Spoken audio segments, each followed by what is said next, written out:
I want to begin this conversation with a question that may feel uncomfortable, but opens doors. Why do we feel that in old age we are obliged to visit our children even when the relationship is cold, hurtful, or even harmful? For years we were told that children are the center of our lives and that our role is to always be available for them, no matter the circumstances. But what happens when that devotion is no longer reciprocated? What happens when every visit becomes a reminder of loneliness, a stage for criticism, or a place where you lose your dignity? I'm Gabriel, and I've spent more than 15 years studying and practicing Stoicism as a philosophy of life. I've walked alongside hundreds of people on this same path of searching, finding peace, self-love, and purpose, even in the midst of complicated relationships and in stages of life where certainties begin to waver. What I want to share with you today is not a set of magic formulas, but a journey of practical wisdom, rooted in ancient philosophy and in the spirituality that so often sustains us in silence. I'm talking about a path that helps you stop feeling obligated to maintain relationships that drain you and instead start reclaiming your space, your serenity, and your inner strength.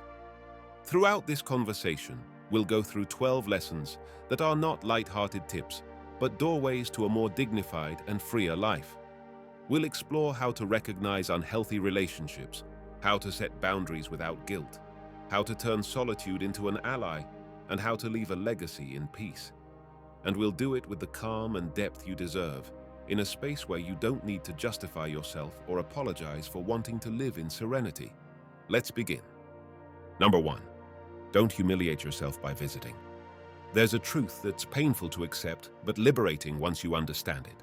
You don't have to go where you're not respected, even if that place is your own children's home. In old age, we often feel we must give in, lower our heads, endure hurtful words or cold indifference, just to keep the bond alive. And in doing so, the visit stops being an act of love and turns into an act of self-abandonment. Stoicism teaches that dignity is not negotiable. Epictetus repeats it again and again. No one can take away your inner freedom unless you allow it. So what's the point of forcing a meeting where every word you say is corrected, every silence is taken as weakness, and every gesture is judged? Loving your children doesn't mean surrendering yourself to a dynamic where you're always the weaker one, always the one at fault. I remember a woman I met in a workshop in Mexico City. She was 72. She confessed that every Sunday she came home crying after visiting her daughter. "Gabriel, I feel like an intruder in my own family," she told me. When I asked why she kept going, she answered, "Because it's my duty as a mother." And that's when I understood the weight of that word misused. Duty. What began as love had turned into slavery. Think about this. Your home is your temple, your refuge, the place where you decide who comes in and who doesn't. Why not apply that same logic to the rest of your life? Imagine your dignity as the threshold of your door. Not just anyone can cross it, and if they do, they must respect the basic rules. Now tell me, don't you deserve the same when you step into your children's home? Some people confuse respect with pride. They'll say, "It's your pride that keeps you from giving in." Number. Pride puffs you up on the outside, dignity holds you up from within. Refusing to accept humiliation is not pride, it's self-respect. And once you understand that, you stop thinking sacrifice is a duty and realize that your true duty is to yourself. The Bible also reminds us of this in a simple way. Better a dry crust with peace than a house full of feasting with strife. Proverbs 17:1. That line has always struck me because it doesn't talk about grandeur or celebrations, but about peace as the greatest wealth. It doesn't matter how much you have. It doesn't even matter if you share a table with your own family. If there's no peace, there's no blessing. I'm not telling you to cut ties in a radical way. I'm inviting you to ask yourself, what price am I paying for this visit? If what you spend in dignity is greater than what you receive in love, then it isn't a bond. It's an endless debt. And you weren't born to live indebted to anyone. Let me leave you with this image. Picture an old tree, strong, with deep roots. That tree doesn't bow to every passing wind. It simply stands firm in its place. You are that tree. You don't need to bend so that others will think you're good. Your strength lies in standing tall, even if that means staying away from houses where the air doesn't let you breathe. Number 2, love is not attachment. Here we step into delicate territory. Many times we believe that loving means being present at all costs, no matter the conditions. But what actually binds us is not love, it's attachment. Healthy love is free, generous, calm. Attachment, on the other hand, is anxious, needy, begging for attention as if it were air. And the hardest part is that in old age, when loneliness looms stronger, that line between love and attachment becomes blurry. Think about this. Does your worth depend on whether they open the door for you? Are you less of a mother, less of a father, if they don't call or invite you over? Attachment makes us believe that without our children's presence, we cease to exist. But love doesn't need constant proof. Love endures even at a distance, while attachment pushes us to chase after crumbs. I remember reading a fragment from Musonius Rufus in an old book I found in a library in Madrid. He spoke about self-discipline as an act of love. He didn't mean punishing yourself, but training the soul not to depend on the whims of others. That idea struck me deeply. To love is not to chase, but to remain whole, even if the other walks away. And I understood that true emotional discipline is about taking care of yourself, so you don't fall into chains disguised as affection. Attachment in old age takes its own shapes. The fear of no longer being needed, the obsession with feeling useful, the fantasy that if you insist enough, they'll finally acknowledge you. But none of those bring peace, because they are born from fear. And when fear governs the relationship, love withers. Here's a simple visualization. Imagine love as watering a plant. If you give it too much water, you drown it. If you let it dry out, it dies. Balance is the secret. The same goes for your children. Being present without suffocating, loving without expecting every drop of water to return in the form of flowers. I'd like you to try a small exercise. On a sheet of paper, divide it into 2 columns. In the first, write real needs, companionship, respect, peace, honest conversation. In the second, write expectations, that they visit me every Sunday, that they tell me I'm indispensable, that they thank me for everything I've done. You'll see how many of those expectations are traps of attachment. And once you see it on paper, you'll have more clarity to let go of what doesn't depend on you. Let me ask you this. What do you feel when you don't get the call or the visit you were hoping for? Sadness, anger, emptiness. Those feelings aren't proof that you're unloved. They're signs that there's still attachment you need to work through. Loving is not kneeling down, waiting for approval. Loving is getting up each day with serenity, knowing that your worth doesn't depend on being invited, but on being at peace with yourself. And when that peace becomes your center, then yes, love flows without chains. Number 3, signs of an unhealthy relationship. Sometimes the confusion isn't in the heart, but in the eyes. We don't see clearly because love clouds us, because the memory of when they were little makes us justify the unjustifiable. But there comes a time when you have to look straight at it. Some bonds are not healthy, even if they carry your blood. How can you tell? Start by noticing what happens when you're with them. If after a visit you come back feeling more tired than before, sadder, smaller, something isn't right. Love should never leave you with a sense of defeat. Clear signs include sarcastic comments that sting but are disguised as jokes, constant criticism of how you live, subtle dismissal of your ideas, or being treated like you're always in the way.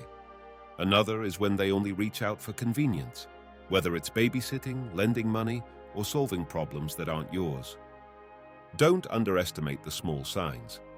I remember a man I met in Buenos Aires, 75 years old, who told me how his son always said, "Dad, you don't understand anything about this."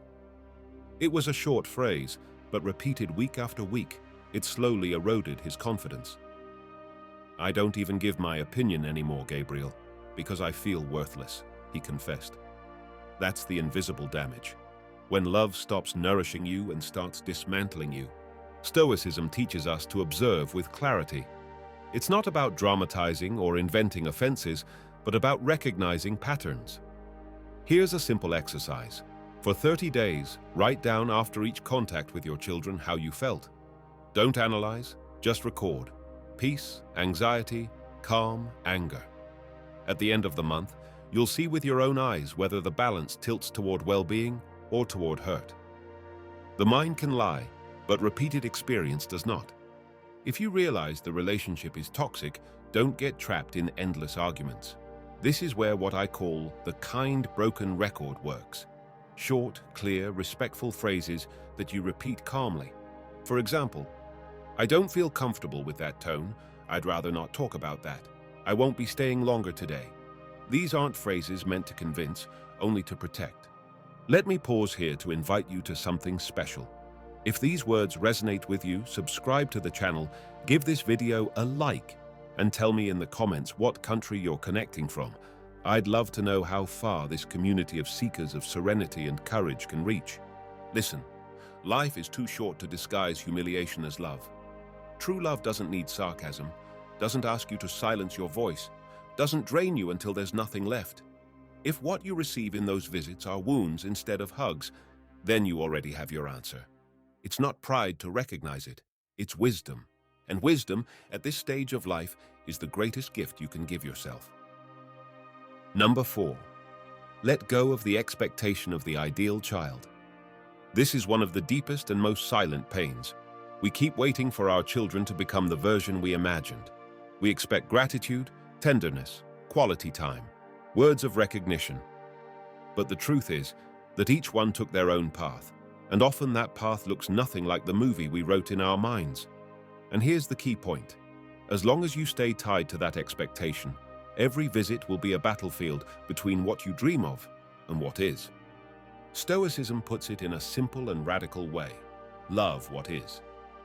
Marcus Aurelius summed it up in a phrase I once found underlined in a used book that smelled of dust and coffee.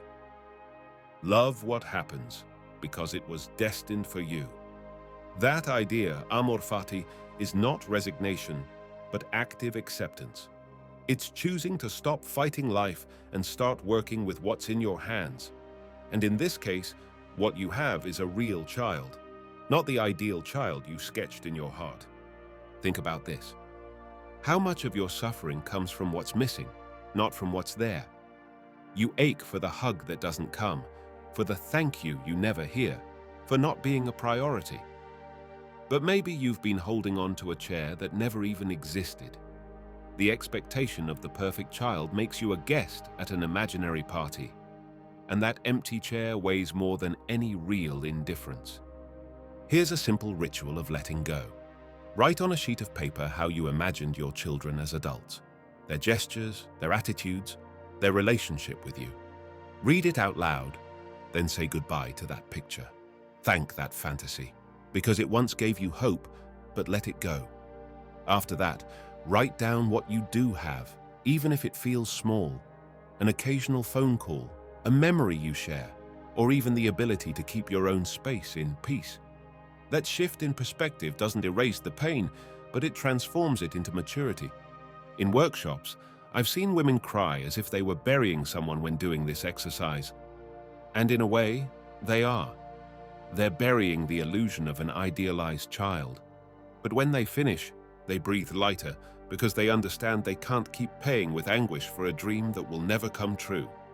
That release doesn't mean they've stopped loving. It means they've learned to love with their feet on the ground. Let me ask you, what do you still expect from your children that keeps you tied down? What part of you doesn't want to let go of that illusion? Ask yourself this gently, without judgment, and you'll see how much of your suffering comes from a broken mirror you keep holding on to. Letting go of the expectation of the ideal child doesn't mean abandoning your children. It means stopping the abandonment of yourself.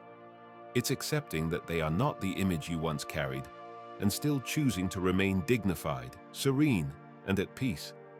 When you can do that, every visit stops being a courtroom and becomes what it really is, a human encounter. Imperfect, limited, but real. And in what's real, even when it hurts, there's always more freedom than in fantasy. Number 5. Duty, yes. Self-erasure, no.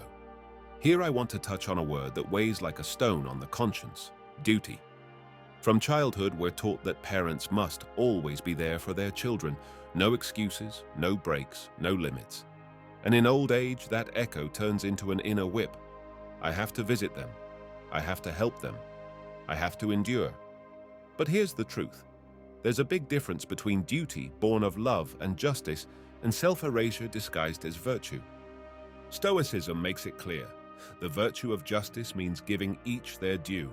No more, no less. And that includes giving yourself what's due to you. Respect, rest, serenity. If you give everything in exchange for nothing, you're not practicing justice. You're falling into servitude.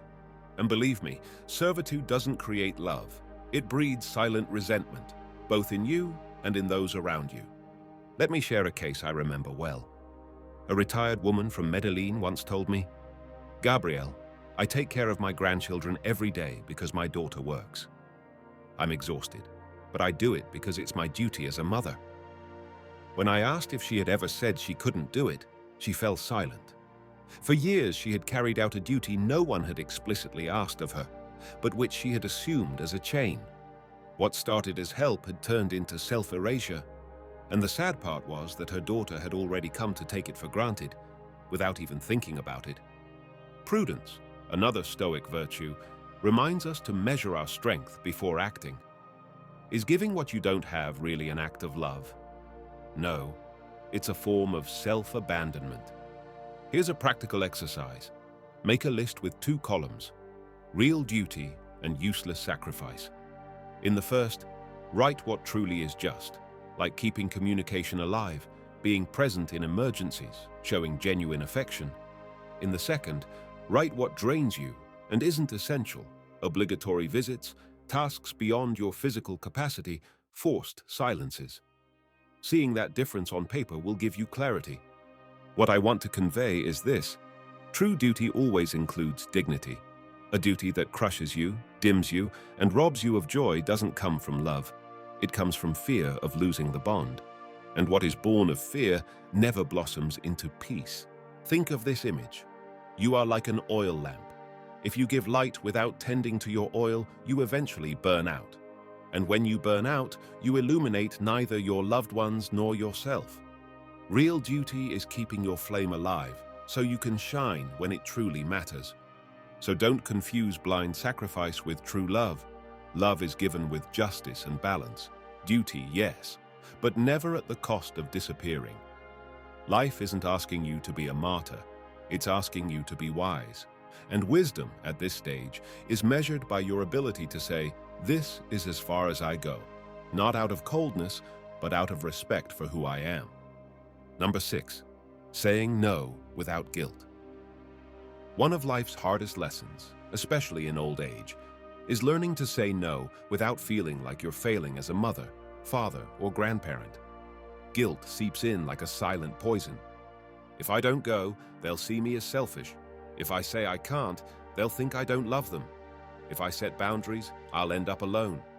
That inner voice makes you believe that saying no is a sin, when in reality, it's an act of self-respect. Stoicism reminds us of something essential.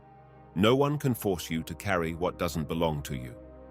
Epictetus would put it this way: what is within your power is your decision, your word, your action. What is not within your power is how others interpret you. So if you say no from a place of calm and truth, what others think is not your responsibility. Let me give you some concrete tools. Start with short, clear sentences without embellishment. I don't have the energy to go out today. I'd rather not talk about that. I can't stay any longer. Simple responses that close the door without unnecessary explanations. Because when you justify too much, you leave room for others to convince you otherwise. A practical resource I teach is the yes to me, no to the dynamic. Instead of just saying I'm not going, you can say, I'd prefer to rest today, but let's talk tomorrow on the phone. That way, you're not rejecting the person. You're rejecting the situation that makes you uncomfortable. It's a middle ground that avoids rupture while protecting your peace. You can also practice the kind broken record technique. When someone insists, repeat the same phrase calmly and without variation. I can't stay any longer today. Don't get into debates. Don't add explanations. Just repeat. Steady firmness ends up being more powerful than an argument full of emotions. Let me confess something. When I first started applying this in my life, I realized how hard it was to maintain a calm tone. That's why I recommend a small ritual before speaking. Take a deep breath in 4 counts. Inhale to 4, hold to 4, exhale to 4, hold again to 4. Repeat several times until your body feels settled. It's amazing how your voice changes once your breathing is in order. If you want to go further, practice in front of a mirror. Look yourself in the eyes and say out loud the phrases you struggle to pronounce. At first, it may feel silly, but soon you'll notice your face and tone aligning, and what once felt impossible starts to flow naturally. Ask yourself, how many times have you said yes when deep down you wanted to say no? How many times have you carried visits, favors, or silences that weighed on you like stones? Every false yes steals a little piece of your life. Every honest no, on the other hand, gives you back a piece of your freedom. Saying no without guilt is, at its core, an act of love. Love for yourself because you protect your dignity, and love for them because you teach that relationships must be built on respect, not imposition. And believe me, when your no comes from a place of serenity, it becomes the wisest word you can speak. Number 7, bond with clear boundaries. We've reached a point that often creates confusion. What do you do if you don't want to cut the relationship completely, but you also can't stand every encounter feeling like a minefield? The key here is simple and firm. Clear boundaries. The bond can remain, yes, but only under conditions that protect your peace. A boundary is not a wall, it's a door with a lock. You decide when to open it and when to close it. And if you choose to open it, you also decide for how long and under what terms. Imagine visiting your children as if you were stepping onto someone else's property with a watch in your hand. It's not total surrender, it's an agreement with yourself. I'll stay here for 90 minutes, no more, no less. That rule, small as it may seem, can save you from needless arguments and from the soul-deep exhaustion that piles up. Let me give you a concrete example. A woman in Lima told me that every time she went to her daughter's house, she ended up babysitting the grandchildren for hours without planning to. She would come back drained and resentful. The solution? She set a clear boundary. She would let her daughter know in advance how long she could stay, and when the time came, she calmly stood up and left. At first, her daughter was upset, but in time she understood that the rule was unbreakable. And the bond improved because it was no longer marked by silent overuse. Stoicism reminds us that temperance is not coldness, it's balance. It's not about cutting everything off, but about measuring what you give so you don't lose yourself in the process. If you choose to keep in touch, do it in neutral spaces whenever possible: a cafe, a park, a walk. Public spaces tend to soften tensions and prevent toxic family dynamics from repeating. Here's a simple plan. Define how many times a month you want contact, how much time you'll invest in each encounter, and which topics are off limits. The ones you know always end in arguments. Write it down on a sheet of paper as a contract with yourself. Then, after each encounter, do a quick check-in. Did I feel respected? Was there peace? Did I leave with energy or drained? That reflection afterward is just as important as the boundary beforehand. Let me ask you, what would change if you started treating your visits as agreements of mutual respect instead of sacred obligations? How would your heart feel if you knew you could leave the moment your peace was at risk? Boundaries don't cool down love, they bring order to it. They don't destroy the bond, they make it breathable. Because no relationship is healthy without borders, and there's no dignity if you always let others decide for you. Learning to maintain contact with clear rules is an act of courage. The courage to love yourself enough not to lose yourself in the lives of others. Number 8. Build your support network. Here we need to tear down one of the heaviest myths, the idea that your children must be your only source of company, support, and affection. That belief is what makes every visit feel like a matter of life or death, because you put all your well-being in one place. And when that place doesn't respond the way you hope, the emptiness feels unbearable. The truth is, at this stage of life, you need something much broader, a network. That network doesn't have to be huge, it just needs to be diverse and genuine. Think of 3 circles. The first is your close ones, longtime friends, trusted neighbors, siblings you can still talk with. The second is activity companions, people you meet in a dance class, a reading group, or a walking group.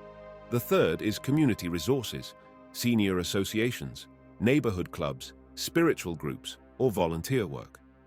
3 circles that, woven together, support you much better than expecting your children to fill every space.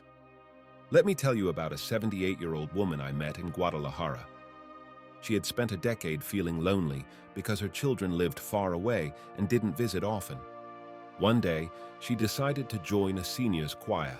In less than 6 months, she had a new circle of friends, weekly activities, and even traveled to sing in other cities.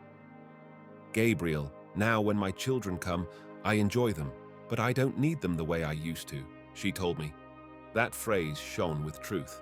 When you build your network, your relationship with your children stops being a rope you hang from and becomes a free bond. Here's a simple visual exercise. Draw a big circle on a sheet of paper and place yourself in the center. Then, draw 3 rings around it and start writing names. Who your close ones are, who could become activity companions, what community spaces are nearby. If at first you see empty spots, don't be afraid. Gaps are invitations, not condemnations. They're reminders that you still have time to weave new connections. It's normal to feel fear or embarrassment about joining new spaces at this age. What will they think if I show up alone? They probably all already know each other. But remember, everyone started as new at some point, and most senior groups welcome newcomers warmly because everyone is looking for the same thing: genuine companionship. Ask yourself now, what activity do you enjoy so much that you lose track of time? What passion did you tuck away in a drawer because you thought it was too late? That could be the seed of a new circle. Because a network isn't built on obligation, but on shared enthusiasm.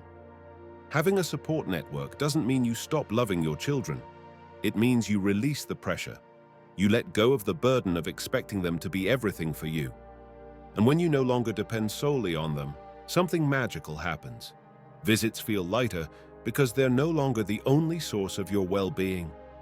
Then love can truly flow without chains or demands, simply as it should be, a free meeting between 2 whole lives. Number 9, protect yourself from abuse. This point may sound harsh, but it's necessary. Sometimes we're not talking about indifference or sarcasm anymore, but about real mistreatment. It can be verbal, when every conversation is full of reproaches or shouting. It can be emotional, when your love is manipulated to extract favors or money. Or even financial, when you're pressured to give what you don't have, taking advantage of your vulnerability. Here there are no shades of gray. When there is abuse, setting boundaries is not optional, it's urgent. I want you to be clear about this. No one, not even a child, has the right to shatter your peace with mistreatment. And Stoicism is firm on this point. Whatever destroys your virtue, whatever damages your dignity, must not be tolerated. Seneca put it plainly in one of his letters. No one can live happily if they are always subject to another's authority.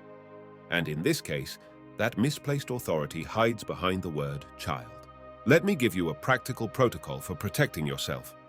First, identify and write down every situation of abuse. What happened, when, how it made you feel. Writing it out gives you clarity and prevents time from blurring it as if it never happened. Second, find someone you can turn to in case of need. A neighbor, a friend, a spiritual leader, a local institution. Don't wait for things to explode before having that safety net in place. Third, keep your important documents in a secure spot, away from anyone who might try to manipulate you. That's one way to safeguard your basic independence. I've worked with people who, after years of enduring, finally stepped forward and cut contact for a while. And yes, it hurt at first. But later they felt deep relief, as if they could breathe for the first time in decades. Because abuse, even if you cover it up with the word family, is still abuse, and there is no valid justification for allowing it.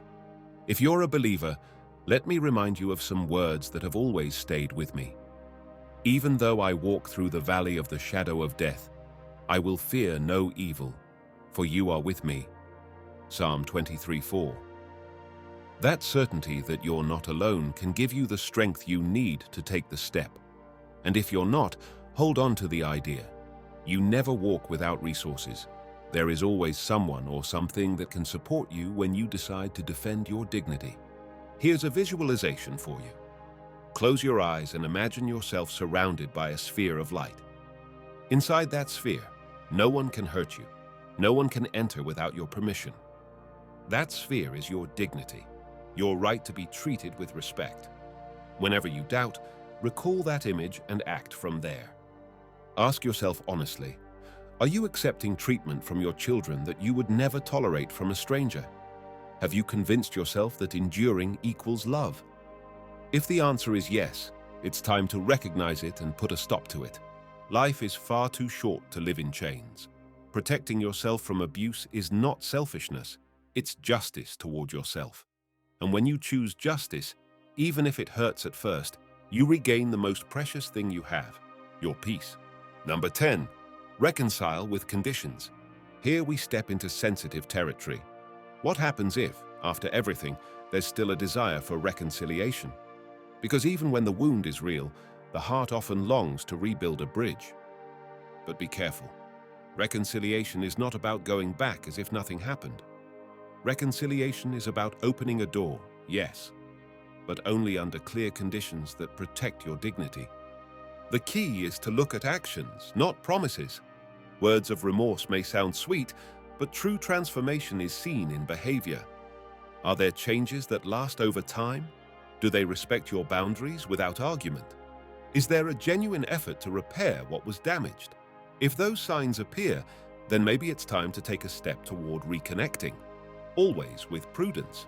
Here's a concrete recommendation. Make a list of non-negotiable minimums. Write them down clearly. Respectful treatment, time limits on visits, no sarcasm or hurtful criticism. And make it clear in conversation. I want to rebuild contact, but I need these things to be respected. Say it not as a threat, but as a mutual commitment. I remember a man in Bogota, 79 years old, who hadn't spoken to his son for 5 years because of painful offenses. When they decided to meet again, he brought a sheet of paper with his conditions written out. He read it calmly and said, "If we break this, we go back to silence." At first, his son was surprised, but over time that clarity saved the bond. Because reconciliation cannot be built on nostalgia, it must be built on respect. Compassion can help soften the heart, but it should never be confused with permissiveness. You can forgive, yes, but forgiveness doesn't mean forgetting what happened or allowing it to repeat. True forgiveness acknowledges the pain, transcends it, and sets limits so it doesn't happen again. I'm reminded of a passage from the Gospel that always guides me. If your brother sins against you, rebuke him, and if he repents, forgive him. Even if he sins against you 7 times in a day, and 7 times comes back to you saying, "I repent," forgive him. Luke 17:3-4. Notice it doesn't say ignore the offense. It says recognize it, confront it, and only then forgive. Forgiveness, yes, but with clear conditions. Let me ask you, are you seeking reconciliation out of genuine love or out of fear of loneliness? That difference is crucial. If it's fear, you'll fall into the same cycle. If it's love and dignity, you can build a stronger bridge, even if it's narrower than before. Reconciliation is not going backward. It's building something new. And if you choose to do it, let it come from strength, not from need. That way, reconciliation won't be a repetition of the wound, but an opportunity to live the bond with wisdom and peace. Number 11, learn the gift of solitude. The word solitude often scares us. For many, it's a synonym for emptiness, abandonment, or sadness. But there's a nuance we rarely explore, the difference between chosen solitude and forced isolation. The first can become a teacher, the second, a punishment. The challenge is to learn how to cultivate good solitude, the kind that doesn't trap you, but instead opens a space of calm and self-discovery. I remember a time in my life when I spent long hours alone, studying Stoic philosophy in silence. At first, I experienced it as a burden. I would think, what am I doing here? Reading while others are out enjoying themselves. But over time, I realized that silence was fertile ground. In it, I found clarity, purpose, and serenity. It wasn't isolation. It was an encounter with myself. And I believe that in old age, this lesson becomes even more valuable. Good solitude doesn't mean cutting ties with the world. It means creating routines that nourish you from within. It might be walking slowly while noticing the sky and trees, reading a book that sparks your thoughts, writing reflections in a journal, tending to a plant, or preparing a meal mindfully, savoring each movement. Small gestures that transform empty hours into full ones. Seneca wrote in On the Tranquility of the Soul that the mind finds peace not by fleeing from life, but by putting life in order. That idea feels perfect for this stage. Good solitude is not hiding. It's arranging your life so that your own company is enough. And when you are enough for yourself, any external company becomes a gift, not a desperate need. Here's a very simple exercise. Find a small stone you like, one with a special color or shape. Carry it with you, and whenever you feel restless or lonely, hold it in your hand and silently give thanks for 3 things you do have in your life. That gratitude stone becomes an anchor that turns moments of solitude into spaces of reconnection. Ask yourself, when was the last time you truly enjoyed your own company? Not reading messages, not watching TV to distract yourself, but simply being with yourself, in silence, without masks. If the answer makes you uncomfortable, that's an area to work on. Solitude, when chosen, becomes a refuge of freedom. And when you learn to inhabit it without fear, others lose their power over your peace. Because you no longer visit anyone out of terror of emptiness, but because you choose to share your fullness. And believe me, that is the wisest and most serene way to be with others, not out of need, but out of love. Number 12, leave your legacy in peace. Here I want to bring you to the close of this entire journey. Because in the end, what really matters is not whether your children visit you or not, but what mark you leave on the world and on yourself. Legacy is not only material inheritance, it is what you transmit through your life, your words, your example. And leaving a legacy in peace means not departing with emotional debts or with unresolved accounts that disturb your rest. Think about this. Every conversation you have, every boundary you set, every gesture of dignity is part of your inheritance. Your children, your grandchildren, your friends, even people who barely know you, learn more from how you live than from what you say. What do you want to remain of you when you're gone? The image of someone who erased themselves out of fear, or of someone who knew how to live with serenity, even if life was far from perfect? A powerful exercise is writing a legacy letter. It doesn't have to be long or ornate. Just a couple of pages where you share what you've learned, what you value, and what you hope others will remember, not as an imposition, but as testimony of your path. In that letter, you can state clearly, this is who I was, this is what I loved, this is what I stood for, and with this, I leave in peace. Writing it won't only serve others, it will serve you because it puts your story in order. I know a woman in Mexico who wrote her legacy letter at 76. She told me she placed it in a box along with photos and meaningful objects. The remarkable thing is that she's still alive, active and joyful, but she said, Gabriel, now I sleep more peacefully because I know the important things are already said. That simple act freed her from the weight of waiting for the right moment to speak to her children. You can pair this process with a personal ritual. Light a candle, breathe deeply, and as you write, think of each word as a seed of peace you're leaving in the world. When you finish, give thanks for your life, for all you've lived, even the hard parts, because everything formed part of your path. I like to recall a line from Ecclesiastes here. To everything there is a season, and a time for every purpose under heaven. Ecclesiastes 3:1. There is a time to fight, a time to let go, a time to wait, and a time to declare clearly who we are. Let me ask you, what part of you is still waiting for recognition, and what part of you can already rest knowing you gave it all?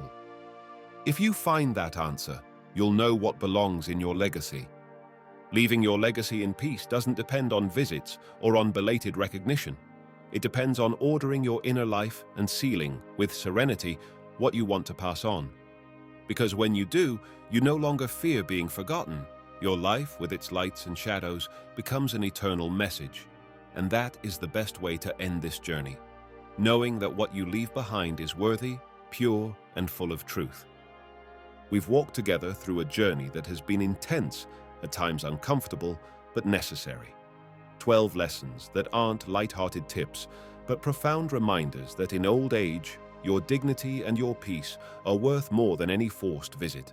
We saw that you don't have to humiliate yourself to maintain a bond, that love is not attachment, and that there are clear signs of an unhealthy relationship. We discovered that letting go of the expectation of the ideal child frees you more than any apparent reconciliation, that duty should never turn into self-erasure, and that saying no without guilt is a form of self-love. We spoke about the importance of maintaining bonds with clear boundaries, of building a support network beyond your children, of protecting yourself firmly against abuse, and of reconciling only when there are real changes and respected conditions. We also explored good solitude as a refuge and teacher, and we ended with the greatest of all, leaving your legacy in peace, knowing that your life, with its wounds and victories, is already a powerful message for those who come after you. I thank you from the heart for staying with me until the end of this talk. Thank you for allowing my voice to accompany you on this journey toward more serenity, more self-love, and more wisdom.